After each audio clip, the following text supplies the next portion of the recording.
আগে 5টা বানাই, এই 5টার ভিতরে আপনার যে অভিজ্ঞতা হইব আগামী বছর আরো 5টা কিনেন, 10টার উপর অভিজ্ঞতা হইব, এর পরের বছর আর 5টা কিনেন, 15টা। চমৎকার এইভাবে আপনি আস্তে আস্তে খামার আগাই নেন, কিন্তু ফুট করে আগানোর পরামর্শটা নিয়ে দেখা গেছে যে গরু কেনার পরে 30টা 35টা কিনলেন, এটা সেবাটা দিতে পারলেন না সঠিকভাবে, দেখা যাচ্ছে 2-4টা গরু থাকলো না। আপনার 20টা গরু থেকে যদি একটা গরু চলে যায়, তাহলে 20টা গরু বিক্রি করলে একটা গরু টাকা আসবে না। এই রোগে যদি আপনি ডাক্তার ঢোকান, প্রতি গরুতে 1-2 হাজার টাকা করে আপনার নিয়ে যাবে ডাক্তার, কিন্তু চিকিৎসাটা মূল পরিশ্রমটা আপনি করতে হবে। যেমন পায়ে পোকা না ধরার জন্য আপনি যেমন ক্ষত হয়ে যাবে, তখন কিন্তু পোকা হয়ে যায়, মাছি যেন না বসে 30 কেজি দেন, ভুট্টা 30 কেজি, আর সোয়াবিনের খোলটা দিতে হবে 20 কেজি। দর্শক, আজকে আমরা চলে আসছি রাজীব ব্রিকফিল্ডসের সার মোটাতাজাকরণ খামারে। আমার সামনে এখন অভিজ্ঞ খামারি, আজকে প্রায় 20 বছর যাবৎ ধরে ওনার যে অভিজ্ঞতা, ওনার আলোকে আমরা জানবো। আপনার নাম হচ্ছে কি? সোহেল ভাই। এখানে কতগুলো সার আছে? 52টা না? আচ্ছা। তো এই যে কত বছর ধরে আপনি মানে সার লালন পালন করার সাথে আছেন? প্রায় 18-20 বছরের মতো না? তো এইগুলা কিভাবে, সার গরুগুলো কিভাবে মোটাতাজাকরণ করতেছেন, বা এটাতে আসলে কীরকম সম্ভাবনা বা কীরকম লাভবান হওয়া যায় কি না? আসলে লাভবানটা হচ্ছে আপনার নিজের কাছে। আমরা যেটা খাবার খাবাই ন্যাচারাল খাবার, যেটা মনে করেন যে বছর বাজার যদি একটু ভিন যায়, যাতে আমি রাইখা দিতে পারি, রাইখা দেখা গেছে আগামীর জন্য আবার আশা করতে পারি যে এটা দিয়ে আমি করবো। আর কিছু অন্য অন্য প্রযুক্তিতে যারা খাবার খাবায়, ওইটা আমার ভিতরে নাই, ওইটা আমি করি না, কারণ ওইটা আমার লস হলেও বিক্রি করে দিতে হবে। আমি ওইটা করি না, আমি ন্যাচারাল খাবারটা খাবো। আচ্ছা, কি খাবার খাওয়ান আপনার? ঘাসের মূলত ঘাস একবেলা আর খড় একবেলা। আচ্ছা।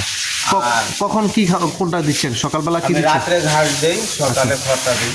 সকালে খড় দেন, রাত্রে ঘাস, তাই না? আচ্ছা। তো এমনি প্রতিদিন কি কাজ করা লাগে ওদের জন্য? কি কাজ করা লাগে? কাজটা হচ্ছে আপনার মূলত ঘরে তো ওই যে গরুর পায়খানা যেটা মল, এটা তো পরিষ্কার করতেই হইব। পরিষ্কার করার পরে গরু খানা পেনা দেওয়া হইব, দানাদার খানা। দানাদার খানার ভিতরে 4 আইটেম মিক্স আছে, ভুট্টা, সোয়াবিন, ভুসি, আবার ওই সোয়াবিনের খোল। আচ্ছা। ওইটি আমরা মিক্স করি আর কি। ওইটা আমার পার্সেন্টেজ আছে। আচ্ছা, কিরকম পার্সেন্টেজ দেন? পার্সেন্টেজ বলতে আপনার ভুসি যদি 30 কেজি দেন, ভুট্টা 30 কেজি, আচ্ছা, আর সোয়াবিনের খোলটা দিতে হইব 20 কেজি, আর অটো রাইস কোলের যেটা পুরা, এটা দিতে হইব 20 কেজি। আচ্ছা, এই 100 কেজি। আর লাইমস্টোন দিতে হইব আপনার 3 কেজি থেকে 5 কেজি। আচ্ছা, লাইমস্টোন। আচ্ছা, এটা মিক্স করে আমরা প্রতি 40 কেজিতে আধা কেজি, 40 কেজিতে আধা কেজি, সকালে 250 গ্রাম, বিকালে 250 গ্রাম। এইভাবে আপনার দানাদার খাবারটা দিতে হইব। আর ফ্যাটেনিং করার ইচ্ছা থাকলে যে ভাই করুক, যদি পরে প্রথমত আপনার আগে নিজের কিছু প্রাথমিক চিকিৎসা নিজে জানতে হবে। আচ্ছা, কিরকম কি জানতে হবে? চিকিৎসাটা হলো গরুর জ্বর, খুরা রোগ, আচ্ছা, তারপরে বিভিন্ন আরো অনেক কিছুই রোগ হয়, যেমন পাতলা পায়খানা, ডায়রিয়ার মতন হয়ে যায়। আচ্ছা, এগুলা কিছু রোগ ওষুধ আপনার জানতে হবে প্রাথমিক চিকিৎসার জন্য।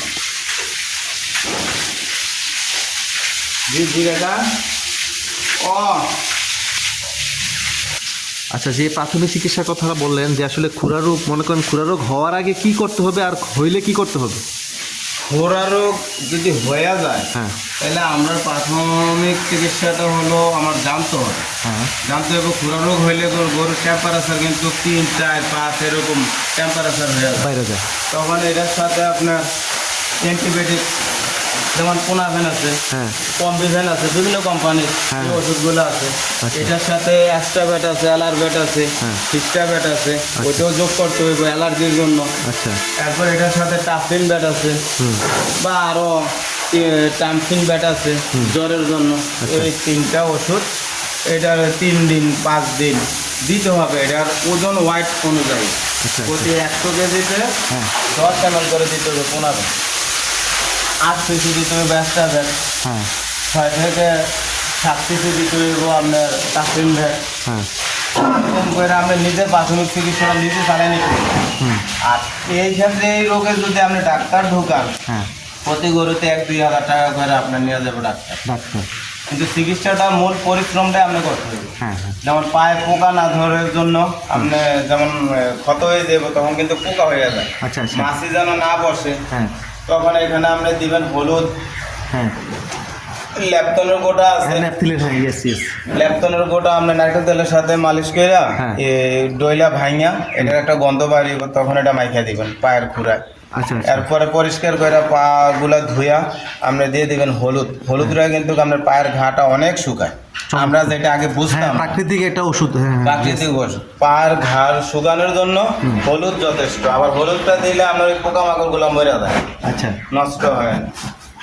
এইভাবে আমি করতে হইব। তবে আমি মূলত প্রাথমিক চিকিৎসা জানার পরে যতটুকু ফেটেনিংয়ে আমি মোটা দাদার জন্য আমি করতেছি, আলহামদুলিল্লাহ এখনও আমি লাভ কম, আচ্ছা কিন্তু আমার লাভ কম হোক, গরু সুস্থ থাকে, ভালো থাকে, আমি বছর শেষে একটা না মোটামুটি একটা প্রফিট হয় আমার। চমৎকার আমি কোনো সময় লস পাইনি এ পর্যন্ত। চমৎকার, 18-20 বছর বয়সের অভিজ্ঞতা, হ্যাঁ। ঠিক আছে, হয়তো কোনো বছর দেখা গেছে বাজারের ক্ষেত্রে যে হয়তো লাভ বেশি হয়, কোনো বছর যে একটু কম হয়। কম হয়, হ্যাঁ কম বেশি হতে পারে, কিন্তু লস, আবার বেচাও হয় নাই। আমি 30টা গরু পারলাম, তার ভিতরে 20টা বেচা হয়েছে, 10টা রয়ে গেছে, আমার টেনশন নেই। হ্যাঁ এগুলো আমি সামনের বছরের জন্য, সামনের বছর বা 6 মাস পরে বিক্রি করলে আমার টাকাটা আইসা পড়ে।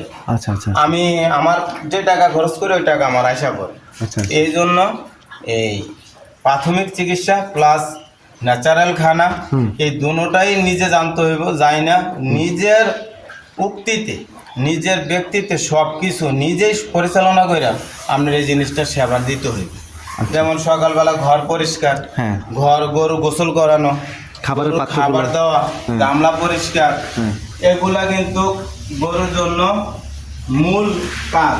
প্রতিদিনের একদম প্রতিদিন। কমন কাজ, এটা করতেই হবে। এটা কমন করতেই হইব। তোমার কাছে একটা খাবার পচা নষ্ট হয়ে রয়েছে, এটা গরু খাইলো তাও অসুস্থ হয়ে যাবে। পেট খারাপ হয়ে যাবে, পেট পাতলা খারাপ পায় না, হয়ে এটা সেটা, হ্যাঁ আর গরুর ওয়াইট অনুযায়ী যদি আপনি খাবার দেন, হ্যাঁ। ওয়াইটের আমি এটাও জানি, আচ্ছা, আচ্ছা। এটা আমি নিজে মাইপা নিজে খাবারটা দিই, আচ্ছা আচ্ছা ওইটাও আমি জানি। আচ্ছা আচ্ছা, জানি বিধায় আমি ওয়াইট অনুযায়ী খাবার দিই। গরুর কিন্তু পেট দেখা যায় না, দেখেন একটা না, না, না, একটা পেট না, মনে হয় যে একদম। খাবাইনি। খাবার নাই কিন্তু, হ্যাঁ, কিন্তু আমার গরুর পরিপূর্ণ খাবার আছে, স্বাস্থ্য ঠিক আছে, চমৎকার, কোনো পাতলা পায়খানা করবো না, কোনো মাশাআল্লাহ, মাশাআল্লাহ। অসুস্থ হইব না। হ্যাঁ হ্যাঁ হ্যাঁ। এইভাবেই দেখা গেছে যে না এমনি গরুর আসলে এই যে অনেক সময় পাতলা পায়খানা, এটা কি জন্য হয় বা এটা কি করে? এটা আপনার ওই যে খাবার- খাবারের সাথে দেখা গেছে একদিন আপনি বেশি খাবার দিয়ে ফেলাইলেন, হ্যাঁ মাপ দিলেন না, আজকে 2 কেজি খাবার দিতেছি, হ্যাঁ। আপনার খাবারটা দেখা গেছে এটা খাইতে চাইতেছে, অনেকে দেখা গেছে যে খাইতে চাইতেছে তো আরো একটু বেশি দিই, হ্যাঁ হ্যাঁ, আচ্ছা আচ্ছা খায়া পেট ভরো হ্যাঁ। না, এটা মূলেও করা যাবে না। আচ্ছা। এটা 2 কেজি খাবার পানা 2 কেজি দিতে হবে, আচ্ছা আচ্ছা, বেশিও দেওয়া যাবে না, কমও দেওয়া যাবে, কমও দেওয়া যাবে না। আপনি 3 মাস পর পর আপনি এটা একটা ওজন দেন। হ্যাঁ কৃমির ওষুধের ডোজটা আপনি 3 মাসের ভিতরে খাবার দেন। হুম প্রতি 3 মাস পর পর কৃমির ওষুধ হ্যাঁ। এবং কি তার ওয়াইটের সাথে খানার পরিমাণ বাড়বে, ওয়াইটের সাথে খানার পরিমাণও বাড়বো, কৃমির ডোজটাও আপনি ওয়াইটের সাথে হিসাব করে কৃমি ওষুধ দিন। আচ্ছা, আচ্ছা। ওই যে অনেক ডাক্তার আছে দেখা কয় এটারে 2টা দিয়ে দেন না, এটার ওজন আছে 5টা, আপনার এটার দেন 6টা বা 7টা দেন। হ্যাঁ। কৃমি ওষুধ 2টা বেশি খাওয়াইবেন, লাভ হইব, হ্যাঁ। কিন্তু 2টা কম খাওয়াইবেন এটা কোনো কাজে আইব না, বরঞ্চ গরুর আরো ক্ষতি হইব। ওই যে কিছু মরে কিছু থাইকা পরে হ্যাঁ। এটি আবার প্রোডাকশন করে আবার, প্রোডাকশন করে এটা রিঅ্যাকশন আচ্ছা আচ্ছা আচ্ছা আচ্ছা, yes, তখন চমৎকার। গরু আরো সমস্যা হয়ে যায়। এই জন্য কি এই জিনিসটাও আমরা জানতে হইব। কৃমি ওষুধ অনেক ডাক্তার আমি দেখছি ওজন অনুযায়ী না বইলাম একটা ফাঁকা বইলে দেওয়া যায়, আচ্ছা, আসলে না, এটার দরকার 5টা, আপনি 7টা দেন, হুম। 2টা বেশি দেন, এটা কোনো সমস্যা নেই, কম দেওয়া যাবে না। কম দেওয়া যাবে। চমৎকার, এটা একটা এই যে দেখছেন একজন অভিজ্ঞ খামারের কাছ থেকে আমরা অনেক টিপস নিচ্ছি। আসলে দেখেন উনি 18-20 বছর যাবত এই গরু লালন পালন করতেছেন, ওনার ভালো একটা অভিজ্ঞতা রয়েছে এবং যারা দেশ ও দেশের বাইরে থেকে দেখছেন তারা অবশ্যই ওনার অভিজ্ঞতার আলোকেই কিন্তু খামার করবেন। শুধু মানে বাস খাওয়ার জন্য 20 লাখ 15 লাখ টাকা নিয়ে নামার কোনো প্রয়োজন নেই। না না, কোনো দরকার নেই। আগে বুঝেন, আগে 5টা বা 10টা নিয়ে নামেন, হ্যাঁ। নাইমা নিজে 5টার প্রতি যত্ন নিজের নেন। অভিজ্ঞতাটা আগে পরিচয় দেন, তারপরে আপনি আস্তে আস্তে খামার বাড়ান। চমৎকার। প্রথমেই একজনের পরামর্শ দিল বা এইভাবে বাড়াইয়া ফলাইলেন, হ্যাঁ। আসলে না, এটা দরকার নেই। হ্যাঁ, আসবে না, কিভাবে আপনি খাবার চালাবেন, তাই তো? হ্যাঁ, খামার এভাবে চালানো যাবে না। এই জন্য আগে 2টা 4টা 5টা 10টা এইভাবে আগে যেতে হবে, যাতে গরু সুস্থ থাকে, গরু যাতে আমাদের মতন যেরকম ওই যে কান মাথা নাড়ানাড়ি এবং কি তার শরীরে এনার্জি ফুর্তি থাকে হ্যাঁ, হ্যাঁ, এরকম করে গরুর লালন পালন করতে হবে। ইয়েস, সবসময় সতেজ থাকতে হবে। সতেজ থাকতে হবে। এই জন্য এটা বলতেছি যারাই করেন হুম, এভাবে আস্তে আস্তে আগাইবেন, ওই যে ফুট করে ধরে আগানোর দরকার নাই যে আমি একবারই সবকিছু করে ফেলাম। পরে দেখছে যে খামার খালি গরু নাই কিন্তু মানে শুধু ঘরটা এরকম অনেক খামার বন্ধ অনেক অনেক অনেক অনেক অনেক খামার বন্ধ হয়ে গেছে।